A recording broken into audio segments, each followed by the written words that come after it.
चार के सिक्स ने ऐसा आरोप लगाया आशुतोष ब्रह्मचारी ने। तो इस पर आप क्या कहेंगे, आपकी क्या प्रतिक्रिया है?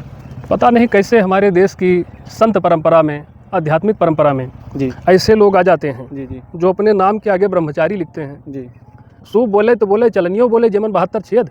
जी जो स्वयं आपराधिक मामलों में, जिसके ऊपर दर्जनों आपराधिक मामले पंजीकृत हैं। जी। ये व्यक्ति शामली का रहने वाला है, खबरों के माध्यम से हम लोगों को जानकारी मिली है। जी और शामली के कांधला थाना जी जी का ये हिस्ट्री सीटर है। जी तो जो स्वयं अपराधी है, जी अब दोषी है, जी कई मामलों में उस पर मामला विचाराधीन है, जी उसकी बात को आधार बना करके जी ज्योतिर्मठ की गद्दी पर विराजमान शंकराचार्य जी को संदेह की दृष्टि से देखा जा सकता है? ये तो संभव नहीं है। जी और इस आरोप से जी पूरा हिंदू समाज लज्जित है। हम सब अपमानित महसूस कर रहे हैं। जी जिनको हम भगवान शंकर का प्रतिनिधि मानते हैं, हजारों साल से चली आ रही भारतीय संस्कृति का जो प्रतिनिधित्व करते हैं, जी जी जो हमारे आध्यात्मिक गुरु हैं, जी। जो समाज को दिशा देते हैं, उन पर ऐसा संगीन आरोप लगा है जी जी तो ये हम सबके लिए शर्म की बात है। जी लेकिन समय आने पर चीज़ें स्पष्ट हो जाएंगी। जी और चूँकि ये एक बात और निकल के आई है कि आशुतोष ब्रह्मचारी रामभद्राचार्य के शिष्य हैं। जी और जहाँ तक अभिमुक्तेश्वरानंद जी की बात है, वो गौ हत्या रोकने के लिए प्रयास करते दिखे हम लोगों को। जी अभी ज्ञानवापी मस्जिद का मामला था, जी वहाँ वो गए। जी फिर कई मंदिर तोड़े गए जी वाराणसी में, जी उसके खिलाफ उन्होंने मोर्चा खोला। जी तो शायद सच बोलना सरकार को अच्छा नहीं लगा होगा, जी जो बातें निकल के आ रही हैं। सरकार भी सनातन का तो नाम लेकर सत्ता में आई। देखिए, सरकार सनातन का नाम लेकर के सत्ता में आ रही है। सरकार कहीं बाहर से है नहीं, हम ही आप सरकार हैं, हम ही आप सरकार बनाए हैं। जी तो एक व्यक्ति के भ्रष्ट हो जाने से पूरा समाज भ्रष्ट नहीं होता है। जी जो गलती है उसको देखने की जरूरत है। भाई, हम लोग पूरे सबका सामान्यकरण इसलिए करते हैं क्योंकि हमको एक गुट के बजाय दूसरे गुट का महिमा मंडन करना होता है।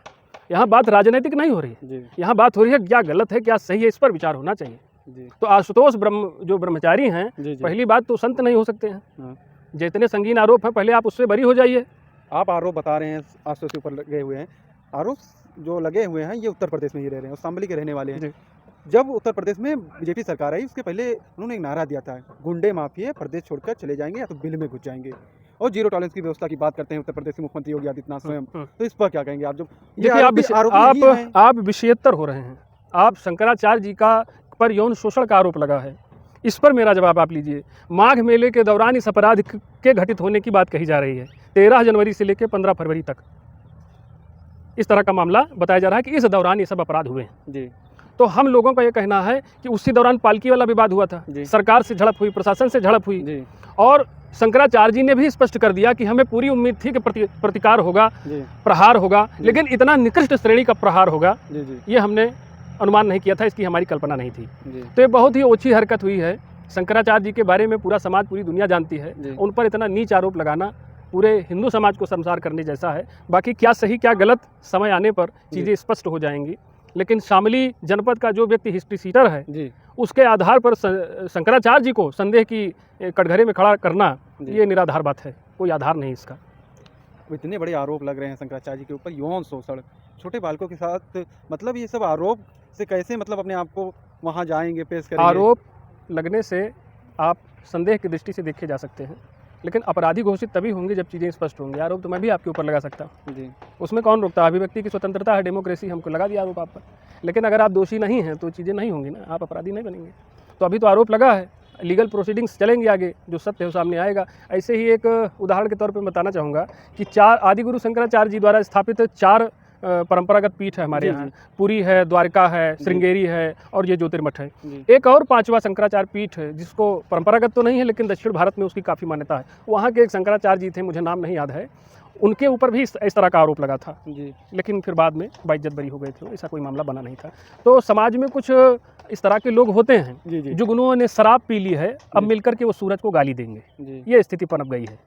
सूरज पर थूकने का प्रयास कर रहे हैं, आसमान पर थूकेंगे, सूरज पर थूकेंगे तो इनकी क्या स्थिति होगी? जी। इनको खुद समझ में आ जाएगा। इनकी हैसियत नहीं, उनके बारे में कुछ बोल सके, वो चले गए उन पर यौन शोषण का आरोप लगाने। कहीं ऐसा तो नहीं उत्तर प्रदेश के मुख्यमंत्री से पंगा लेकर उन्होंने गलत कर दिया हो? देखिए, जो बातें स्पष्ट ना हो उसकी कयास नहीं लगानी चाहिए। अब भाई प्रदेश में आए हुए थे, प्रयागराज मामला चल रहा था। एक चिंता मैं निष्पक्ष जाहिर करूंगा आपके सोशल माइक के माध्यम से। एक बात मैं कहना चाहूँगा कि ये कौन सी संत परंपरा है इस देश में जी जी जो कभी कहती है कि अमुक व्यक्ति शंकराचार्य कहलाने के योग्य नहीं है? जी। ये किस आधार पर कहते हैं? फिर ये किसको शंकराचार्य मानते हैं, किसको बनाएंगे? जी। क्या इनकी क्षमता है? शंकराचार्य कौन बनाएगा? न्यायालय बनाएगा? सरकार बनाएगा? जी कि ये लोग जो इधर उधर चौराहों पर बात कर रहे हैं ये शंकराचार्य बनाएंगे? जी कौन बनाएगा? एक प्रश्न ये है। दूसरा, यही शंकराचार्य, मैं इनकी भी बात कर रहा हूँ, जी ये कहते हैं रामभद्राचार्य को कि वो जगत गुरु बनने के योग्य नहीं है शास्त्र सम्मत की दृष्टि से। जी ये सब क्या चल रहा है भाई?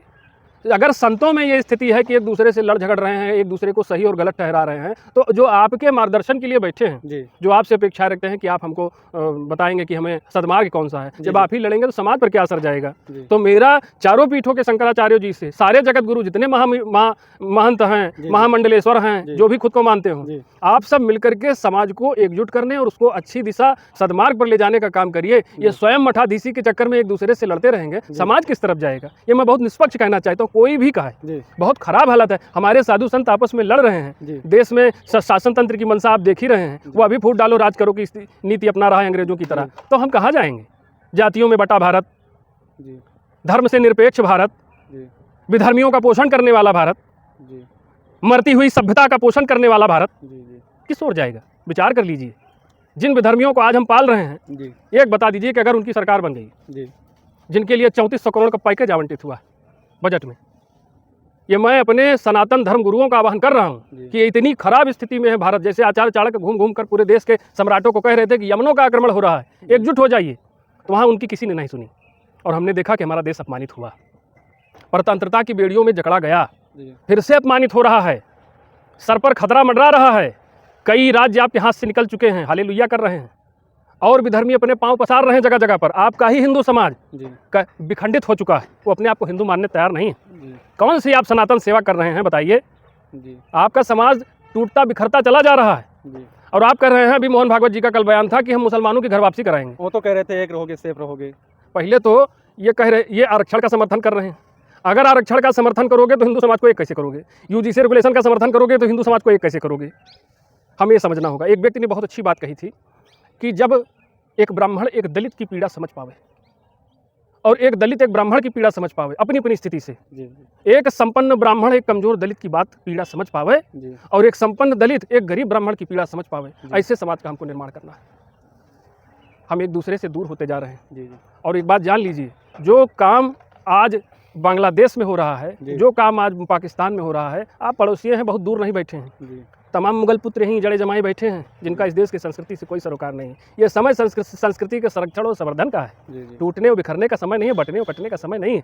अगर यही चलता रहा जी। तो देश में जिस दिन शासन तंत्र इन मलेच्छों का हुआ, तो जिस संविधान की दुहाई देते फिरते हैं, संविधान फट जाएगा। जी। फिर जय भीम और जय मीम का नारा काम नहीं आएगा।